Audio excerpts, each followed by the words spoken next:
de la production locale, tout simplement parce qu'il y avait des pratiques qui étaient illicites en train d'être faites par des pays voisins. Lorsque vous regardez la carte de l'Afrique, en fait la RDC a 9 voisins, mais lorsque vous regardez les voisins des voisins, ils sont au nombre de 12. Et donc dans le périmètre immédiat de la RDC, nous avons à peu près 21 pays qui ont l'ambition de commercer avec la République démocratique du Congo. Au-delà de ces 21 pays, il y en a d'autres qui sont un peu plus loin, qui eux aussi veulent commercer avec la RDC.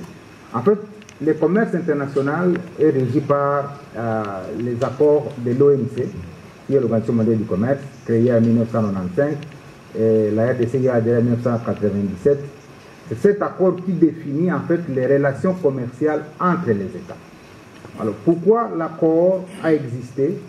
C'est parce qu'il s'est observé des pratiques qui étaient en train de tuer soit le commerce, soit la production dans d'autres États. Voilà pourquoi on a voulu réglementer le commerce entre les États. Ça, c'est l'accord de l'OMC.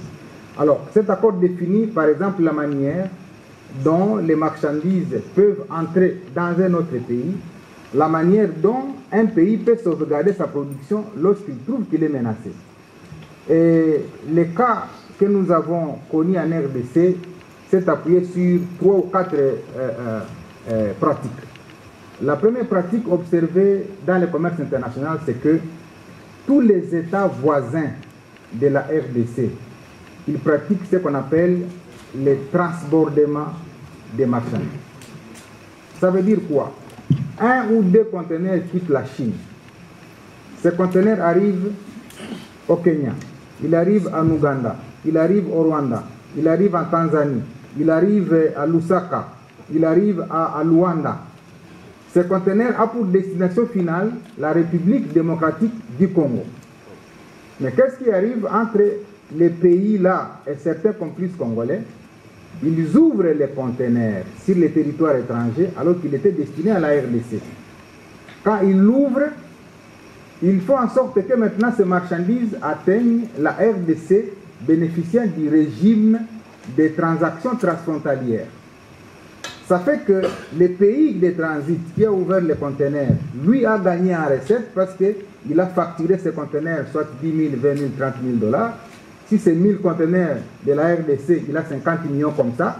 Et les marchandises, lorsque maintenant ils vont quitter ces pays voisins, ils viennent soit par vélo, ils viennent soit par trottinette, ils viennent soit par petits véhicules bénéficiant du régime du commerce transfrontalier. Et vous allez voir à Kasumbalesa, à Goma, à Kasindi, des passages comme ça de vélos. Il y a des vélos qui peuvent transporter presque 1 tonne. Si c'est 10 vélos comme ça qui passent à l'eau de la frontière, ça va faire 1 ou 2 conteneurs qui passent inaperçus comme ça. D'autres ont utilisé par exemple les personnes vivant avec handicap. Vous les trouvez sous leur vélo avec des petites marchandises. S'ils sont 1000 par jour, c'est un conteneur qui est passé sans qu'on le sache. Alors qu'est-ce qui arrive? Les pays perdent énormément de recettes comme ça, par la pratique de fractionnement des marchandises dans les pays de transit. Ce sont ces pays-là qui gagnent en recettes. Je vous donne l'exemple du Rwanda. Le Rwanda a ouvert un grand magasin qui peut recevoir des centaines et des centaines de conteneurs. Alors la pratique c'est quoi? Lorsqu'il importe de la Chine, de Dubaï, du Moyen-Orient, les marchandises arrivent dans cet entrepôt gigantesque, comme si c'était destiné au Rwanda.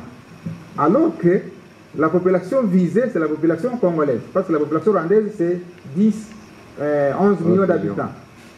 Alors, lorsque ces marchandises arrivent là-bas, les pratiques commencent. Avec la complicité des opérateurs congolais, qu'est-ce qu'on fait? On commence à ramener petit à petit, petit à petit. Ça, c'est la première pratique. Deuxième pratique, ça s'appelle dumping. Le dumping est utilisé par les pays qui amènent dans d'autres pays leurs biens en les vendant presque moins cher que le prix qu'ils pratiquent est chez eux et le prix qui est pratiqué est dans les pays exportateurs. Je donne l'exemple. Vous avez une bouteille de sucré qui coûte l'équivalent de 2000 francs.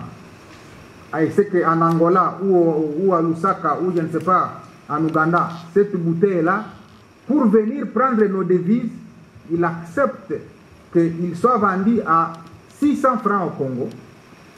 Mais comme c'est une recette d'exportation, on ne va pas amener les francs en Ouganda, au Rwanda, en Angola ou à Lusaka. On va amener les dollars. Alors lui va permettre de perdre sur les prix du bien, mais gagner sur le rapatriement des devises. Et c'est ce qui fait que finalement, nous connaissons beaucoup de problèmes de fluctuations monétaires. Il y a une troisième pratique qu'on appelle la subvention de l'État. C'est-à-dire les États constatent qu'il y a un problème de production au niveau intérieur. Ils subventionnent l'agriculture par exemple pour baisser un peu le coût de production. Mais ils le font pour leur population. Mais comme ils ont en face un grand pays comme la RDC avec 100 millions d'habitants, malgré le fait d'avoir subventionné leur agriculture, ils permettent que ces biens subventionnés traversent les frontières pour aller tuer les marchés chez les autres. Voilà le contexte que nous vivons en RDC et qui a poussé le gouvernement congolais à se servir d'un instrument puissant qui est l'accord de l'Organisation mondiale du commerce, l'OMC, à son article 6, qui prévoit ce qu'on appelle les mesures de sauvegarde. Lorsqu'un État constate que sa production est menacée, il est en droit de prendre des mesures de sauvegarde pour protéger sa production. Et avec les pays voisins, nous avons signé des accords commerciaux. Comme on parle de la Zambie, nous avons signé un accord commercial en 2015 qui définit également à son article 7 et à son article 8 les mesures de sauvegarde que chaque État doit prendre lorsqu'il constate que sa production intérieure est menacée. Alors, lorsque nous avons pris ces mesures vis-à-vis des boissons, vis-à-vis du ciment, vis-à-vis du clinker, vis-à-vis des carreaux, eh bien, la Zambie a constaté que nous mettons fin à la pratique qui consiste à venir prendre les devises ici chez nous pour fragiliser notre monnaie. Et c'est comme ça qu'en représailles, il a fermé la frontière au motif qu'il y avait de l'insécurité à Kasumbalesa.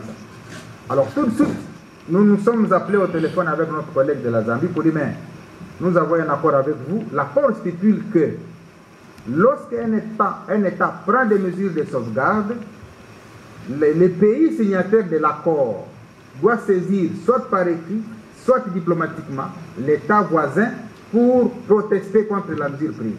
À ce moment-là, dans les 30 jours, on se retrouve et on organise un tête-à-tête pour que la partie qui a pris les mesures puisse s'expliquer. Lorsque nous sommes retrouvés effectivement à la demande de la Zambie, à Lubumbashi, j'ai dû expliquer tout ce processus pour dire, mais pourquoi vous avez pris une mesure qui est disproportionnée? Parce que nous avons fait des restrictions de certains produits pour des raisons qui sont les nôtres. Si vous devriez réagir, la réciprocité devait exiger que vous aussi vous interdisiez un ou deux produits à entrer sur le territoire zambien. Par exemple, comme nous avons interdit les bières et les boissons, il devait dire, si tel est le cas, votre timbre aussi n'entre pas ici. Mais lorsqu'il ferme la frontière, c'est-à-dire il interdit même les véhicules de transit.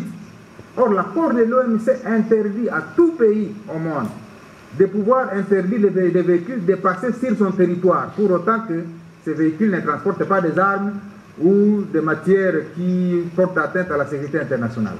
Donc, lorsqu'on a fait observer cela à la Zambie, eh bien, elle a reconnu la précipitation avec laquelle elle a dû fermer sa frontière et immédiatement, elle a appelé les autorités, il a appelé les autorités à Lusaka pour que la frontière soit ouverte les matins du mardi à 6h45, la frontière était ouverte.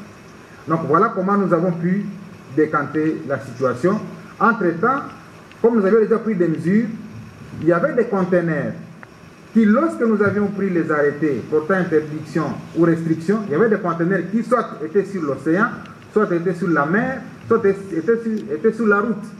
Mais ils étaient tous au niveau des frontières. Voilà pourquoi nous avons accordé 30 jours à tous ces conteneurs-là, sous douane, de devoir passer sous un régime exceptionnel pour permettre qu'on ne puisse pas quand même, pour un conteneur qui a quitté la Chine ou qui a quitté, je ne sais pas, l'Australie, de refaire la route de la douane de Kasumbalesa ou de la douane de Kasindi ou de la douane de Lufu pour aller de nouveau en Australie ou en Chine.